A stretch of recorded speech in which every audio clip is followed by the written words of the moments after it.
The battle was epic, and we don't typically do that kind of thing in animation. Most of our films are a lot more character-driven, and this one's character-driven as well, exactly the same, but they're a little bit more intimate maybe than what you'd expect out of a Lord of the Rings or uh, The Hobbit.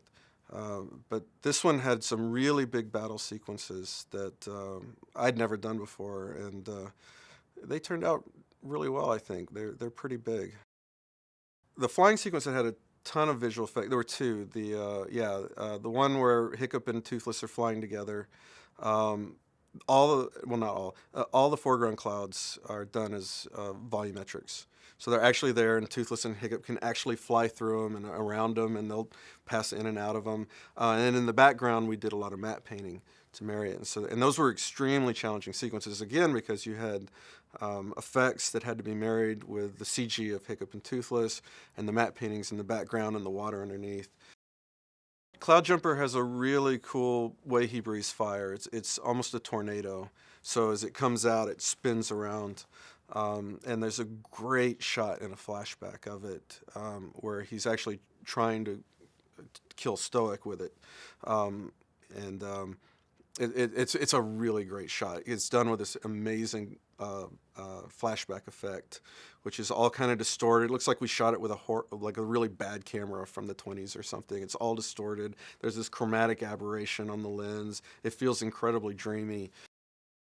Everything is from the first movie. I mean, across the board, the effects, the surfacing, the lighting, the character effects, every single department brought everything up. So every time you see anything from that was a character in the first movie or an effect in the first movie, I mean, hopefully what you feel is you feel that connection to the first movie. You feel that it's rooted in where we came from. But just like with the characters aged up 5 years and changed, we really brought everything. We brought the whole world up. And I think it still connects, but in the same way, it's really exciting because it feels fresh. Working with Dean is amazing.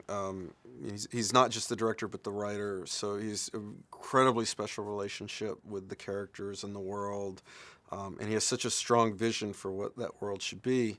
It was really inspiring for us, and at the same time made our job so much easier because he's really able to articulate what he's looking for, which helps send us in the right direction. But at the same time, he's incredibly collaborative. So we're constantly trying to show Dean something more than what he was expecting, and whenever you do it, he lets you know and he appreciates it. And it just makes it a lot of fun and really rewarding. And at the end of the day, the world we've created is so fun to work in. It's just a lot of fun. Whatever film you're working on, I think, like, my hope is always the same, is that the audience feels like they've seen something they've never seen before. And you never really know until it's out in the theaters and the audience responds to whether you're successful or not. But that's really what I hope. I hope that people go see the film and they think that was worth not renting. That was worth going to a theater and experiencing with an audience, and that they really believe that somewhere this universe exists where kids ride dragons around, and that for 90 minutes it's like you forget everything else and you just believe it, and then hopefully you go see it the next weekend again.